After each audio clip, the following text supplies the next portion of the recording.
So next up, we have Steve Bittinger and Steve Sherrill. Steve Bittinger is going to show us, there it is, making the Ralston Purina facility, which is actually a remarkable structure because it is, quite frankly, enormous. And we've got a world-class modeler here, and Steve. So with that introduction, Steve, it's up to you. Well, good evening. I got one of the few buildings you can go and hide behind in scale. So as an introduction on this, I sent Tom a couple in progress as we were building this thing back from about, I don't know, 6 weeks ago. I got started on this. So I will just do a brief intro, and then after that, maybe we'll put up the slides that Tom has. So here's the goal on this whole project. The whole goal is this structure, which is at the moment 80 inches long and 49 inches tall and about 2 feet deep, has 2 more sections to be built, which are going to be behind me here. They're not there yet. When we get all done, I'll add 2 more feet to it. So we're going to be about 10 feet long and, like I said, 49 tall. I have a new expansion on the railroad. It's a benchwork section, and this is going to occupy part of that new area on that expansion that we're coming up with. So with that said, here's the next goal. The next goal is this whole thing must be built for under $100 at this size. And the only way you can do that is with a lot of clever use of recycled materials. And somebody mentioned that the background in our shop blended in too good with the building. That's because the paint on the building is the leftover paint that we painted the workshop with. So that's why they're both the same color. Starting out with the structure, I'll show you a couple of things and then we'll go into the slides. So this is typical framing. It's all done in PVC because we're going outside. There's no wood. The sheathing is a polycore sheathing like you use for real estate signs, political signs, that nature. I've talked about that before. And then it's put together with just plain old super glue, a lot of liquid nails and caulk. And the detail component, most of the detail components are leftovers I've had in trash boxes because you don't throw anything away. And I just cycle through and see what I have enough of. And that's what's going to get put in the building if it works for tomorrow. So starting with that, this material here, which I will show you the end view of, this is typical PVC lumber if you buy at the lumber yard. This is just a piece of square stock from Pickett's. This we run through the table saw and we get it down to that size right there. So you get several of those as you do. And these things are just a hair over ½ an inch. Sometimes we run them at 5/8 because it works out for the mat. Also, these about 2 feet tall, but some of the stuff we do, it's just 8 foot lengths and we cut it to what we'd like to have. Next thing we're going to need is, this is stock PVC at ½ an inch. This is what makes these things right here. These are the corner braces that go inside the structure so it doesn't want to shift around on you. It's the integrity strength of the strength of a triangle gives you your integrity. And these things are positioned like this about every 10 inches inside the structure. When you build this, I build this, the framing, then the sheathing, and then everything's built on top of that. Unless you're going inside for a few details. So this is the sheathing material right here. Just a piece of it. It was a handy dandy real estate sign that we just ripped. And this stuff we can use to get it 2 feet wide, depends what the salespeople are using at the time. In the winter, after the snow plows go by, you just go out and pick this stuff up because it's been flattened on the ground and they don't want them anymore. So you have to live with the scars and some other stuff that are on it because it's not virgin material. The rest of the structure, we've got some corrugated materials you'll see here behind me. This is leftover. This is Precision Products Company making this. It's available through Ozark Miniatures, bought them out. You can get that stuff from them in 15-inch sheets. This is just scrap, pure scrap. The rest of it that is built up on here, detail parts, pipe, and things of that nature, recycled materials. This is Steve's leftover sheets cut from tonight. It has a valuable piece of building material right here. These, we throw the cup away to keep this, right? All of the piping that's running up the side here, the electrical conduits, are soda straws. They're built from the junction box down here, which is PVC and styrene, all the way up to the top where the mechanisms would be. You can get soda straws, I've talked about this before, in many, many sizes. This is like a medium size, works great for detail parts just like that. Next thing we have on this building, obviously, are signs. We just got these a few days ago. Because we're outdoors, decals will not work very well. Number one, they fade. Number two, the weather gets to them, they get wet, and they start to fall apart. So this is a vinyl. This is going to be we're on our grain storage tanks that are going to get built next. I've got a bunch of these made.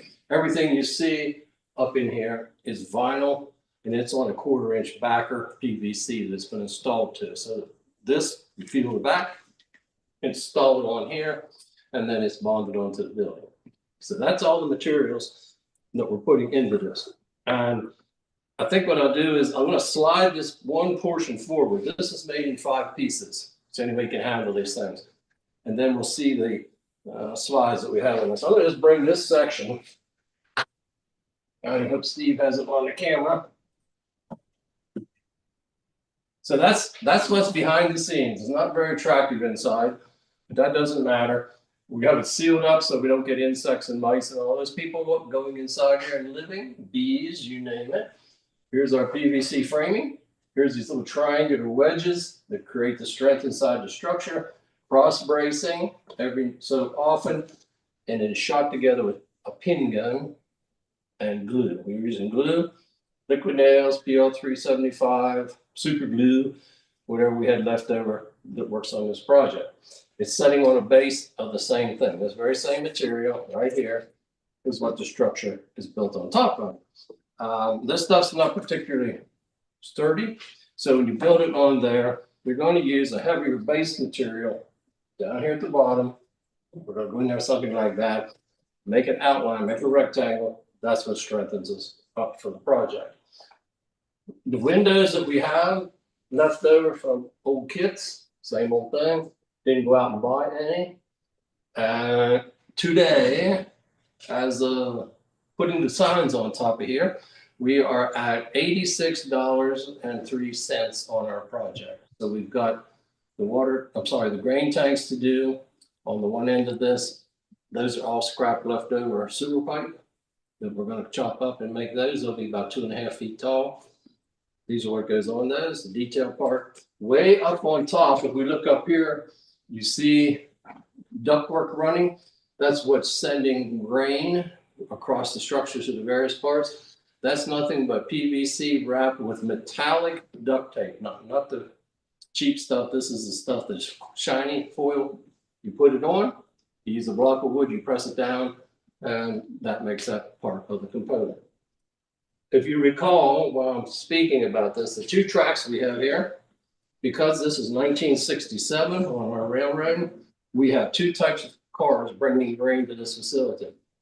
Old method is box cars with grain doors. The grain is put inside there. The doors are marked off, closed off. These are like sort of cardboard type of grain doors. These cars pulling up to a bay, the grain being taken out by whatever method they could. They shoveled some out, they vacuumed them out, they sucked it out, all sorts of methods for getting grain out of those cars. End of the 60s, then we start seeing covered hoppers. So we're going to have a drop area right back here where that grain will be dropping into this. Down the tracks of ways, we have a final warehouse on the end. They're going to be bringing bags and materials like that. Obviously, most of you know Purina. They make a lot of pet products, dog chows, and so forth. Our factory's in the chicken business here.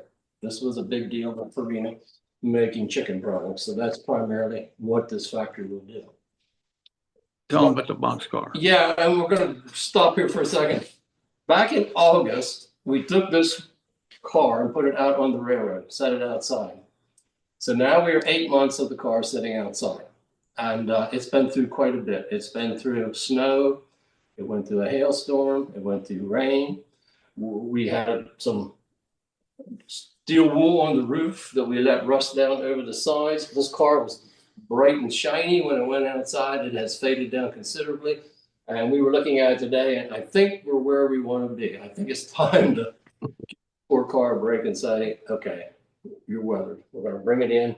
End of project. So does weathering work outdoors? I would say, yeah. Would I do this with HO and little cars? No, I don't think I would. I think this is a limited type of thing we can do. And Tom, if you start running our slides.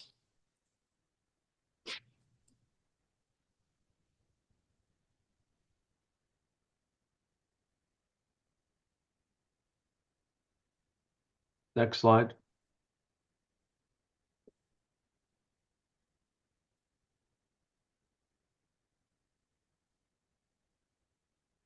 You can talk to this, Steve. Yeah. Yeah, so Okay. here we are early on, and we are looking at this portion of the structure right in here.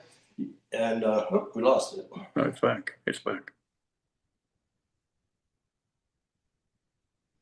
What I'm seeing is delayed. It's back. Okay, so that's the skeleton that's in this thing. If we take my little man right here, here's typical little G-scale fellow, and we do the stories in this thing. This is 10 stories tall, this part of the structure.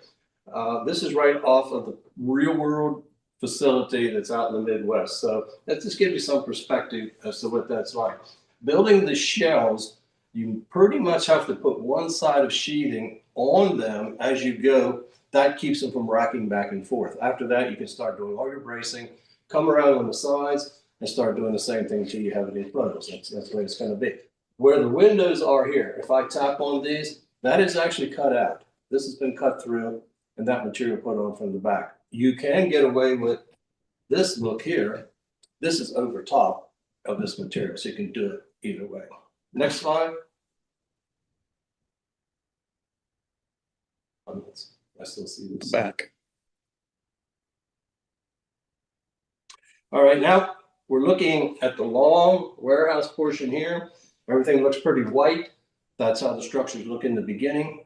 Everything is just built straight material. There's no paint or anything done in advance. Everything is glued up. After it's glued up, individual small pieces. You'll note in this case here, we don't have any of the detail work. There's a brick facade that's been applied to this portion. All of that is built down here flat on my workbench and is put up there. That's a two-step process. And the red paint was left over again. It was leftover Rust-Oleum. Next slide. Back of it.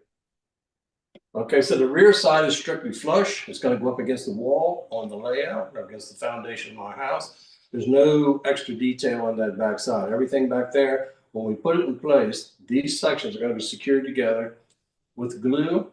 If we want to get them apart again, you can use a knife to separate those, move the sections around. But the simplest thing I've found is either use caulking or glue, tap just every so often there to hold the structure. It's not going to go anywhere. These things are big and heavy. It's not an issue with the weather. Our next slide, please.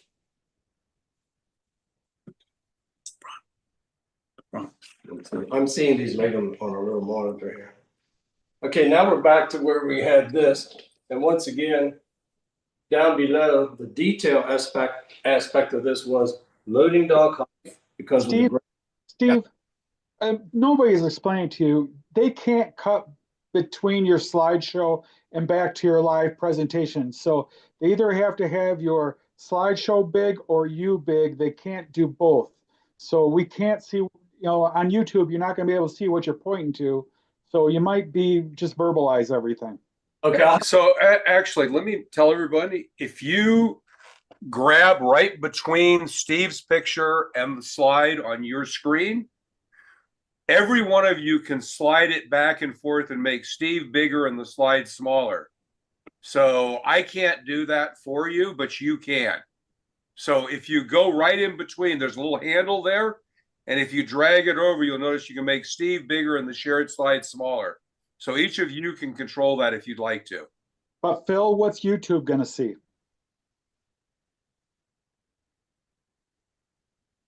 We'll see tomorrow. I'll let Steve tell me what he sees. I'll go from there. Okay. All right, I have a question while you're doing this, Steve. Sure. I see on the detailed PowerPoint, I see brickwork. Yes. And obviously, when you procure the flat signs, it's not brickwork. What are you using there? Just out of curiosity. On this portion? Yeah, on the right in front of the boxcar there, where all the windows are. Yeah. Brick itself, that is a Precision Products G-scale brickwork applied to the backer. What are you gonna use? Okay. Oh, Okay. what color? It is called, it's painted. Okay. It's painted right now, it's finished. Okay. It's painted brick. So just Okay. out of curiosity, do you put the brick on in individual pieces, or do you put it in a large piece and put the trim detail on top of the bricks? On this one, you put them on in individual pieces, small pieces. So basically the detail is glued on first, and then the bricks are laid in between the basically framing details. The horizontal lines are built on top of the sheathing, all this, then the brickwork is filled in between. That's how it's done. Cool. Okay. Right. So once you put that on, you're gonna have rough edges. This is using caulk, white caulk, that is thin and brushed in to fill the joints against these beams. Otherwise, we have gaps in there because you can't make those exactly tight. So that's the simplest way. Put them on, caulk it, paint it in that order. That help you? Yep. Okay. Oh, lost track. Next slide for. See. It's got the same picture you've got right there, Steve. That's what I saw. Yeah. And I'll just pass quickly on this. So once this is in place, from right to left, we're arriving at this site. This is dead end track at the right hand side. That's just going to be blanked off. That's going to be up against the wall. Incoming freight equipment comes in from the left, from a rail yard over here to my left. And the finished job, I guess you'd say in the very beginning of this thing, what we'll have to do on site is install the track, install the ballast and rail, guardrail and these drop pits and all that type of thing. All that detail is not going to be done here in the workshop. This is going to walk itself outside, and that'll happen out there. Is it gonna be lit? No. No, I don't like any of the, I like the buildings inside and in the indoor layout. Some of those outside, we do not like them. And there's a reason for that. We don't run trains outside in the dark. That's why. Is this the largest structure you've made? No. No, this is, no, the largest one is a anchor plate glass plant, and it is 6 feet longer than this. It's 14 and a half feet long, that one. This will be about the third largest one. Yes, 2 of them bigger than this. There's a power plant that occupies a 12-foot wall. Yes. Now, you've learned a lot of things over the years making these. You mentioned, in addition to the weather, you have bugs and creatures you have to keep out of there. Was that learned, or right from the get-go you sealed these things off? Combination answer here. So if you buy ready-made buildings and you put them outside, a lot of those do not have any bottom to them at all. They're just 4 walls with nothing under them. And that's a big mistake to put those outside, because every creature out there has figured out how they can dig underneath the building and occupy the interior. It doesn't matter what it is, they know to go in there because it's a nice dry place for them to live, and that's where they want to live. On all the ones we put outside, I put 1/4 inch hardy back concrete board underneath of them, or we actually pour concrete and set them in concrete on a concrete foundation. That has been the simplest method.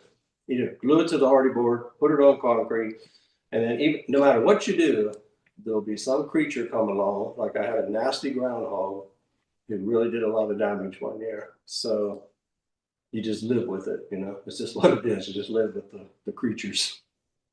And the other thing that people, I think they understand, but you have to deal with 4 seasons. These buildings are out there through spring, summer, fall, and winter.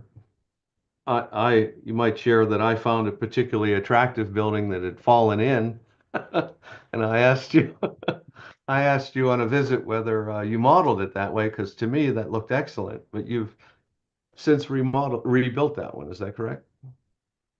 Yes, it really didn't occur to me that looked like a model until you brought it up. And I'm really actually embarrassed that he got to see this thing when it's falling down. So I brought it in and rebuilt it. It looks nice and new now. If you want to make dilapidated buildings outside, you don't have to do anything. Just put them out there and wait. That's what's fascinating about the whole process. I, by the way, thought that was a beautiful building all fallen in. Sorry to disappoint you, but Have you've had a operating session now that we're into spring? yes, we did. Just Sunday, 2 weeks ago, we had our first session. Mhm. And you run dead rail, so you're just good to go once the turnouts are cleared of any debris, basically, and the track's inspected, right? Yes, we had to move the operating session by a day because we had a heavy rain the day before. And the next morning, you end up with ballast that has moved up into the switch points and various things, leaves, ballast, you name it, little twigs. So initially, when everybody arrives, usually the first people, a couple of them, make the rounds, throw all the switches, sweep them out a little bit. It takes about 30 minutes. And we have everything cleaned up and ready to roll. So that wouldn't have been necessary on short order had we not had that big rain preceding day. But we had a beautiful day for the operating day. Thank goodness the wind blew and it dried everything up. And I think we had, in everybody's estimation, they said we had the best operating session we've ever had. So I guess we're getting better as we go along. When you have your operating sessions, I don't think people may understand, you actually have two layouts. You have the outdoor layout and you have a beautiful indoor layout. Does an operating session include both layouts? Because I know they link to one another, or is it simply outdoor? No, that's all one. That's all part of the operations. We both, my railroad's point to point, with both ending points being indoors. When you arrive indoors, we actually have you arrive in a room and you pass into actually a second room, because not only do I model Western Maryland, but we model over in the second room B&O as an interchange. So two of the people who are operators are inside all the time. They can't see what's happening on the outdoor. They stay in touch by radio. Well, I think there's endless presentations here because we've only seen very little of your outdoor layout and your indoor layout. We saw the beautiful locomotive that you did. I mean, there's a lot of material there that I think people would like to see. So, Well, upcoming projects, that's what we'll do. And tonight, I think we have a few more minutes. We're going to do you a little second presentation. Steve Sherrill's actually going to step in here. Oh, God. And this came up just recently. He had a visitor to his railroad who did filming for the YouTube show that just was presented. And the subject came up with so many trees that Steve has on his layout. I have the same thing on my interior. Now, I'm in G scale and he's a lot smaller in ON30, but that doesn't matter. We're using the very same type of vegetation that we're gathering from out in the wild. We don't buy trees.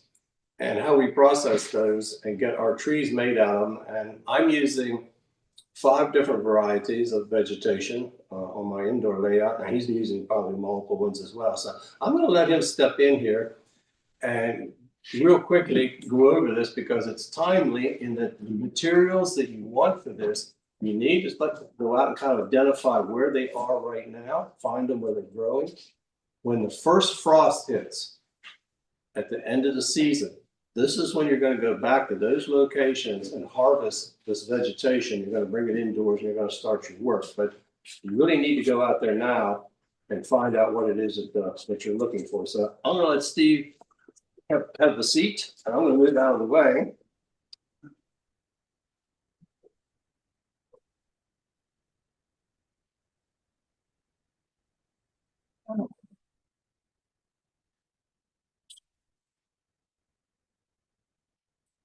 Okay, tonight we're going to do some trees made from natural products. I primarily use a sedum, and I use what's called Alden Joy sedum. There are different kinds of sedum, and I pick them.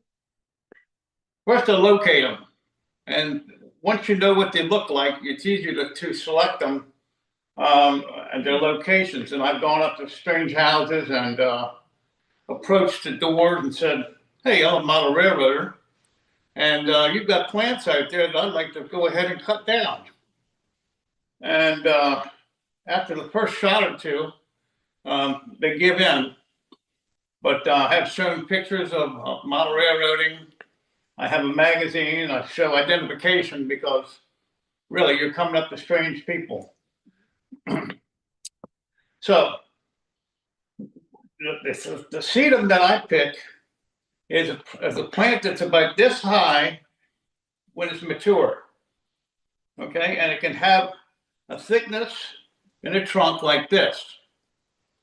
Now, I take that material once it's matured and has gone through the season, and it's purple and then it goes brown. It looks like this. When it gets to this color right here, it's time to harvest it. And I'll go and I'll cut them down right at the bottom, because what I do is I take and I cull them and pick out the pieces that I want to use.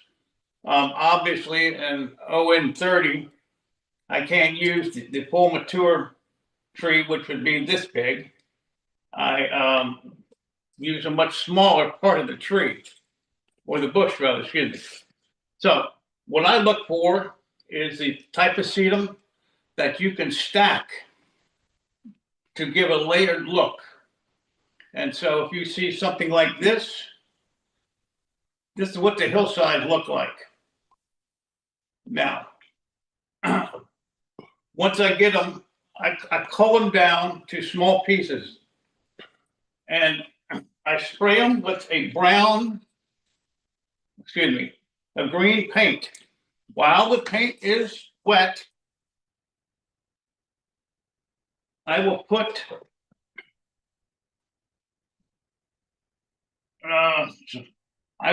grass, different colored grasses, and different colored moss type colors on them. As you can see on this one right here, we have a dark color and a light color. And so that when you stack them on a hillside where you maybe have 400 or 500 of these, you get a very nice layered look. And since we live near Harpeth Ferry, we get the exact, what we're trying to produce is that look. It's a tree covered hillside. And since I'm modeling in April, everything is starting to get real green.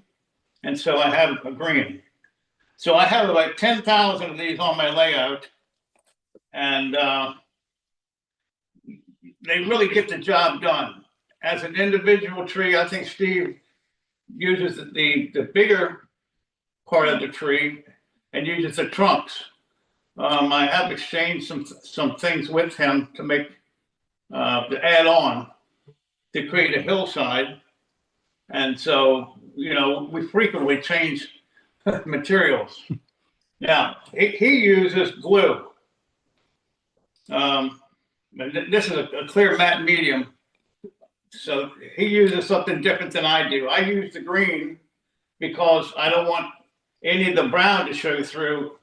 In the part of the year that I'm modeling, you really wouldn't see much brown.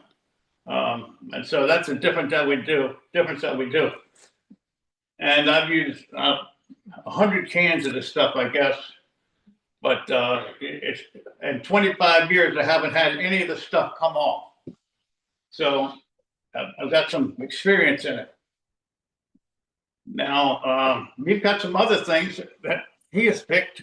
Yeah, The spirea is another plant. we have to bring that forward. So I'll tell you a little bit about spirea. Spirea is a low growing find at landscape centers, and typically used around the houses and commercial buildings. The little funny story behind this is that we have a Bob Evans restaurant here in the area, and I made arrangements with the manager that I can come there the week before Thanksgiving and trim 12 inches off the top of all his spireas. So this is my source for the spirea, and you'll see it's a more open type plant. Say, typically here we have locust trees as a type of vegetation, and this is a simple way to model our wild locusts. He also has, The next one we have here, this subject came up during the upgrading session the other way, and they asked me, what are these things?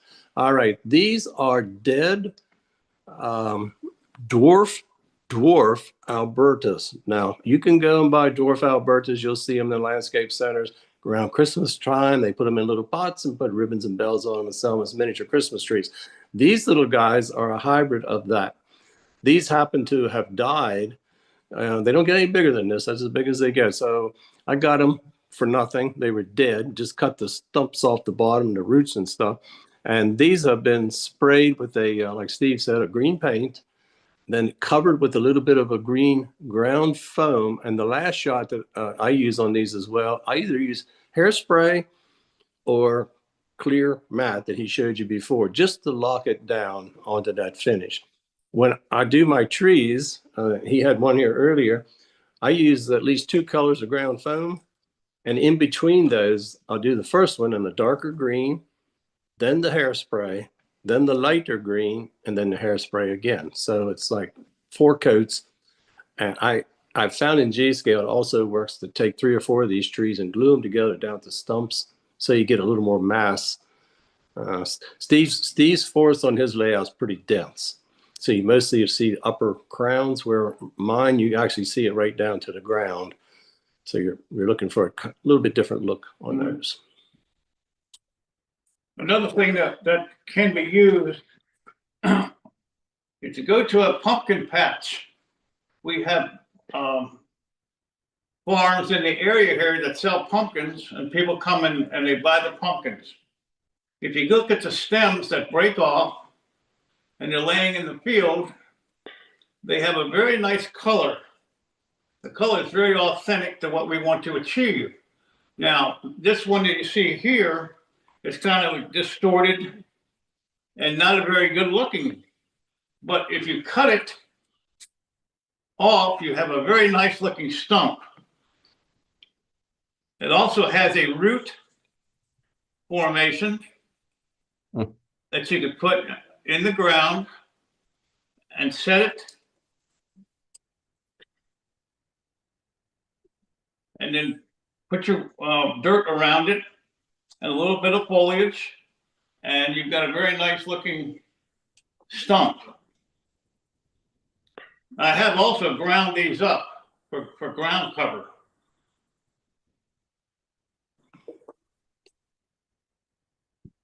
Any questions on any of this?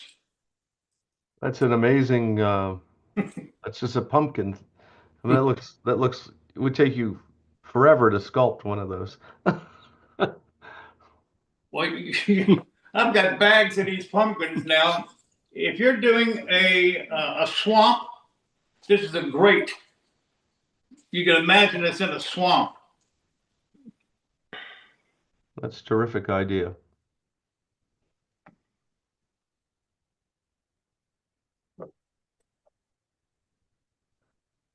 Okay, that's it. That was absolutely, both presentations just fantastic, and it just proves, I mean, you always learn something on new tracks modeling. You honestly do. No matter how many years you're at this, there's always something. Excellent job, you guys. Well, one last thing I wanted to point out, if you look above Steve's shoulder, do you see our nice sign we have in the background? The G-men. Should be the Steve men.